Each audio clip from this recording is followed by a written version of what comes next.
They called it a 500-year flood. Darkness descended on the Blue Ridge and swallowed it up.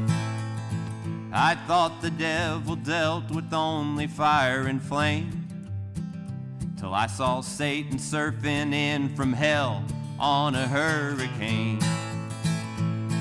And peaceful mountain streams turned the valleys into seas. In a flash, towns were hit with tsunamis. Bridges fell one at a time as the progress of mankind bowed its knee to raging rivers and mudslides. Hell's what it was, and they called it a 500-year flood. The weatherman called it Hurricane Helene. From the Gulf she came and sat still above those Appalachian peaks. Well, I'm James Lunsford. I was the one that started this mess along with my mom. And she's provided the property and I provided the time. I'm Leslie Pringle. I moved to the area about 4 years ago, almost 5, and I'm a native from North Carolina, so my heart's in Carolina. It will never leave Carolina. Well, when it hit, like I say, we didn't even have any damage. We had one dead tree fall, was that power a few hours. I slept through it, actually. The next day, I went and picked my mother up and made sure I brought her to my house because she had lost power. And her and I were just sitting and talking, and of course, there was no communication or anything, so we were listening to the radio a lot and hearing how the places couldn't get any supplies or couldn't get any help. The roads were closed and everything else. And my mom's the one that actually said, well, what are you going to do to help? And I started reaching out to some of my old contacts and getting some supplies from different places that the different hubs needed. They called them hubs, distribution centers. And I started just taking things to them. And I went to one particular, and it was a church in Clyde, and the lady there introduced me to a pastor. And he was telling me he had a nephew that had lost everything in the flood and now is homeless. And that gentleman still lives in an RV. He was the first person. He still lives in an RV behind my house. And this is what evolved from it. Then it started going word of mouth.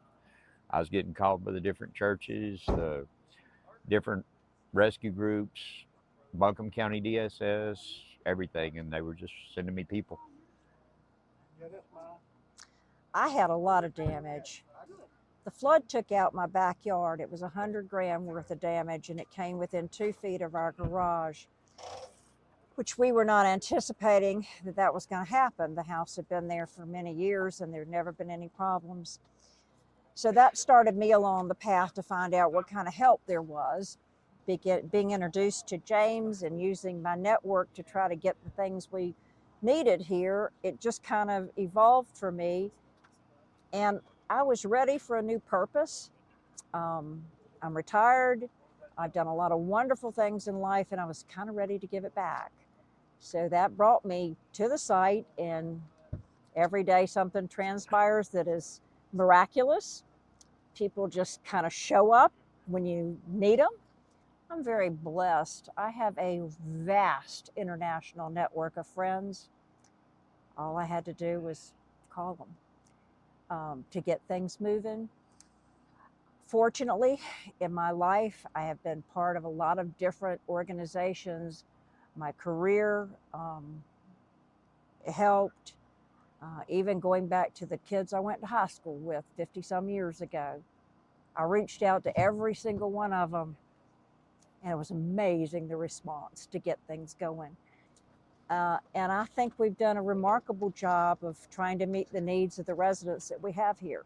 It's never ending, and we do constantly need donations. We have a Facebook page called Haven on the Hill with all of the ways you can donate.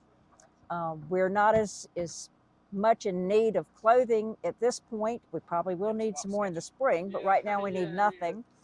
But we do need other things. So we have an Amazon wish list that I try to keep updated for the things that we need on a current basis. And that's really how I started down this path, and the community has developed. I have dreams for helping these people get back to work. Most of them have lost everything, so just helping them build their self-esteem again, helping them get connected in community that maybe they didn't know too much to begin with, to find resources to connect them to. That's kind of what I feel like my purpose is. I just have to do everything, I believe. Everything that she don't have to do, I get to do. That's why she's been the angel that's been doing all the technical stuff that I don't have time to do. She takes care of all the money and routing it and pretty much everything. But my job is the day-to-day. And I always started going by leap and bounds quick.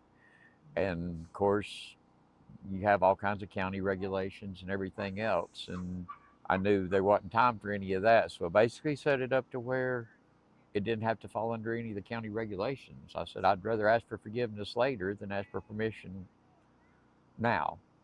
And then when they finally came out, I asked, is there anything that I really did wrong? No, I didn't. I had it set up to where it pretty much worked. So now we field a lot of calls and questions and things. I'm kind of beyond that network, but boy, that was the foundation to get it started. And I've got to say thank you to all of my friends and family that came to the table and helped us. Once the word got out, I mean, it's just been a steady flow. I mean, we're even able to send supplies to different hubs and different areas that are still in need, and we send our overrun to them. Although from the first few days I was here, I wasn't sure that was going to happen. Right. But miracles do happen, and miracles have happened here over and over again. Yep. Daily. Sorry, I get a little emotional at times. And this has been kind of an emotional 24 hours over here. So what are the donations that you guys are needing at the moment? Well, now it's got to the point to where it's basically just taking care of a family of 100. You know, the normal day-to-day thing, groceries and their utility bills, and like a lot of them lost their homes, but like they lost cars, and we've really been getting blessed. Not enough. I've still got people on the list, but we keep getting people to donate vehicles to folks that have lost their vehicle. And they can't return to work because they don't have a vehicle. But mainly just the normal day-to-day things. And I think as spring approaches, and we've got, even though it's a nice day today, we've got another 6 weeks of winter to go through.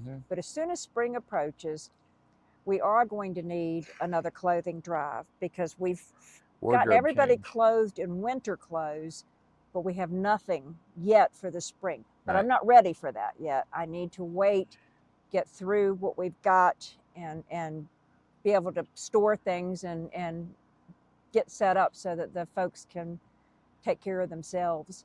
I think if you had to ask me the 3 things that we have out of pocket the most, first is gravel. G&G, gas and gravel. Yeah, the gravel is $500 a load. And James, how many loads does it take to do this? About 6? This driveway right here was $15,000. Yes. We pay for fuel for generators. We buy $1,250 every 4 days. Yep. We buy propane, and we get quite a bit of that donated. We get a lot of donated propane. So but we still have to buy it from time to time. Right, sometimes we do, but a lot of the propane's been good. Gas, we buy. And we freely give it to those in need. If we have people in here that are able to support themselves, then we ask for them to contribute only to the fuel and the propane.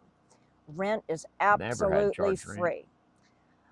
All of the clothing, we have a chef and his partner that cook at least 1 hot meal a day, so we can make sure they're getting a nutritious meal. We're continuing to work on the infrastructure to get the other things they need. Showers, we got shower stuff ready to go. We're just waiting, working on permits and waiting on infrastructure for that. We're doing everything we can. The biggest thing we really need right now are volunteers. Yes, groups of volunteers that are willing to come work. I mean, I understand everybody at first had to go back to work and go back to their families and everything else, so that thinned out the volunteer base. So we have a lot on weekends when they're free. We do. We have lots on weekends, but not all that many during the week. No. Okay, let's And go ahead. fortunately, we've had a few church groups that have stepped Yes. up and have given us, groups of people, and different men's organizations have helped me. But we definitely need groups of 10 to 15 people at a time that I know are coming, and I can assign the task. As far as medical, we have one group that comes from Tennessee. They used to come about once a week, but then there wasn't that much of a need. But we had a local physician that actually comes once a week, he and his wife, and she's a retired nurse, but they come weekly. They're both Army veterans. Mm-hmm. And then we set up at the local pharmacy to where he can do the folks' prescriptions if they don't have insurance or whatever, and then we can go ahead and get their meds for them and get them taken care of. But he's here at least once a week. This week he's going to be here twice. And as needed. We've Yeah, had as we've had a needed. few medical emergencies, and they're here the next day Yes, to support us. It's fantastic. they're an hour and a half away, but if we need them, they're here. And of course, y'all have social workers here. We have We a do. social We had a worker. social worker Mhm. that just left. So it's everybody's checking on me. Check mark, sure they get all the everybody's benefits needs they and stuff. need, or whatever insurances or whatever help they can get that they need. Okay. So one last question. What is your overall goal and that you're looking for the outcome to happen here? To watch them rebuild. To see them rebuild their life. How long are you going to do this here? I say as long as they need it, because they asked me, they said, how long do you think it'll take to recover from something like this? I said it could take 18 months, 2 years to see people fully recover from something I like think this. it'll take longer than that, only because we've had this experience in Bethel, in the other end of Haywood County. Those people were 2 years into recovery when this hit. Yeah. They're right back to where they started Yeah. from. So we don't know what's going to happen. My personal goal is those who are able to work, and we've got some disabled people in here, Right. so it's not everybody, but to see those that are able to work get back to work. So every opportunity I see out there, I bring, we distribute so that they know where they can call. If they don't have the skills, then we're going to, as soon as we get our building built, I'll start bringing in some volunteer instructors They're to going help to start learning some skills. To me, it's it's bigger than just keeping them warm and fed. It's helping them get back into life. Some kind of normalcy. Yes, and not be solely dependent upon living like this. Right. We're hoping there's some affordable housing that's been proposed in the county. I've got applications, which I haven't had a chance to give out today, but applications for people that qualify, and they're stringent on their qualifications, but for those people that qualify, I think our people are very deserving. So we're going to advocate that they be given every opportunity they can. And the housing's 2 years out. They're going to have to be here at least 2 years before those houses get built. They can't move onto an empty lot. Then we've got foundations that reach out to us wanting to help us build more permanent infrastructure. We've had a commercial greenhouse company in Indiana, I think, that's coming and building them some greenhouses and teach them how to use them and teach them something. Yeah, I guess my school teacher background kind of goes back to that. I don't let anybody get by without learning something new. If they don't learn something, then they slept all day. Yeah. So I've got a question, because out behind you, there's a thing that says Haven on the Hill. And is that has always been the name, or is that the name the church just give here? It was funny, really. Sean was a little girl. They were walking by that day when I was sitting there with Adam Pope. And she was telling the little girl, she goes, this was their safe haven. I didn't know that. And we were talking about what to name it. And Adam said, Haven on the Hill. Adam Pope came over from Nashville. He's a country western singer, just because he wanted to experience it. And he has been a firm advocate of us. He's here with his family periodically. Seems like he shows up whenever I need a box truck to move something. Definitely. and he's coming back with us. His musical season will start in the spring, but he's planning to come back and help us put on a big event just for our folks here, for a morale builder. And that's pretty special. Where has some of your help come from? You mean some of the residents or some of the help? Your volunteers. Oh, I've had volunteers come from all over the country. This lady's from Wisconsin. The We've two had 'em- gentlemen just left were from Pennsylvania.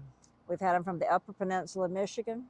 I've had RVs donated from Oregon and Maine and Arizona and Texas, everywhere. We've had them local, just across the border, Tennessee. We've had RVs donated from across the street. Yep. We've had people from Kentucky, from Oklahoma, and I'm in contact with quite a few people in California. In spite of what they're going through in California, They wanna help still here. want to help here. And I'm pretty sure it's the same here. We want to help them as well. And if you got Well, people the like gentleman me, that was just helping us do it. with the kitchen today just sent 3 53-foot trucks to California Mhm. last week. I just think people need to think more positive about helping other people. I mean, they can spend all their time talking about it, but until they get out and actually do it, they need to keep their opinions off. Yep. I couldn't agree more. We're happy always to have visitors. Anytime. We want them to come up, see what we're doing. We hope that they'll leave wanting to come back and help. We've had that. We've had a lot of that. We're perfectly open with what's going on. My books are open. It's all transparent. It's all very transparent. I have lived through an audit with GoFundMe, which nobody probably knows happens, but they do. And we I'm glad passed they with do. flying colors. So we've got, everything is on the up and up, and we just invite everybody to come take a look-see. Right? I just wish more people would have done it, and then And- there still wouldn't be people living in tents or their cars. Yeah. I'm Tami Peddler. I'm here from Wisconsin. I've been here for a little over a week, and I'll be here about another week. I was traveling in September when I heard about this storm, and I listened closely to the media and didn't hear much about help coming. And so I sent some money, and I still didn't see much in the way of help coming, and God wouldn't let me off the hook. He said, "You got to go." So I'm here. I am a retired RN, so I'm kind of keeping my eye to medical situations and areas where social workers might be able to help, and just watching out for what individuals' needs are. And I'm kind of a helper in the kitchen. God help those people. That was my thought. And there's still just a ton of need. There's some pretty serious mental health needs, I think. There's a lot of people that could just use some counseling and perhaps some medication. And, it's so generous of James to offer this property, but it is up on a hill. You need a vehicle to get to town or to a doctor or whatever. And so those are just kind of the needs that I see that have not yet been met. I would like to see more community built here. I think that who understands what you've been through, but somebody else who's been through the same thing.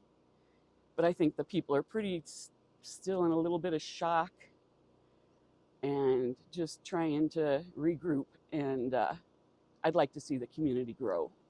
Well, we have a great team of volunteers in today. We get so many good volunteers, but we need more boots on the ground. People came in and sorted out our kitchen today, reorganized it, sanitized it, washed dishes. I want to help these people see Jesus. That's what they need.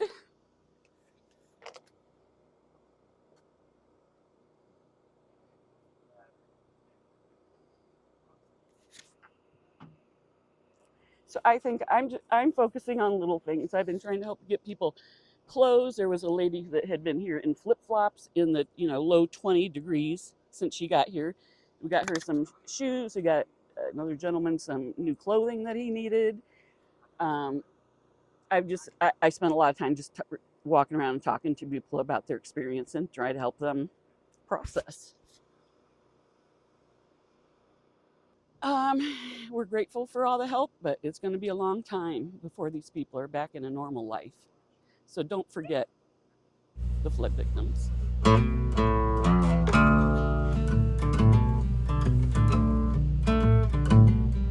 Well, I met a man where the road dead ends at his land on the mountainside. I said, "Are you Farmer James?" He said, "Yep, that's my name." There was a kindness in his eyes. Well, I heard the sound of generators all around. I saw his field full of RVs and tents. There were people displaced by that dang hurricane, trying to start their lives over again.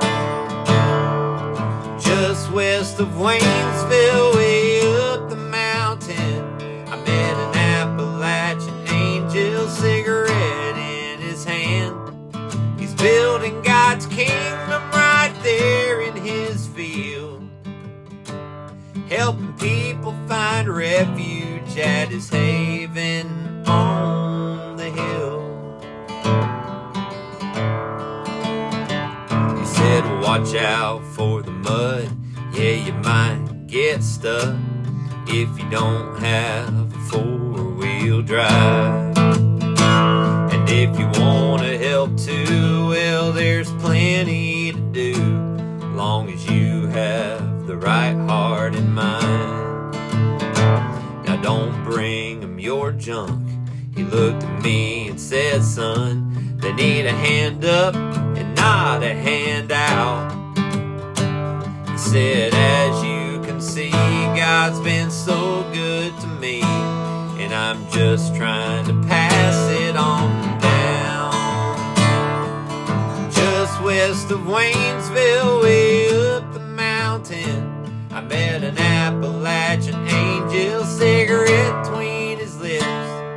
He's building God's kingdom right there in his field, helping people find refuge at his haven on the hill. There's rest for the weary in Farmer James Field. God bless those who made it to haven on the hill. God bless Farmer James.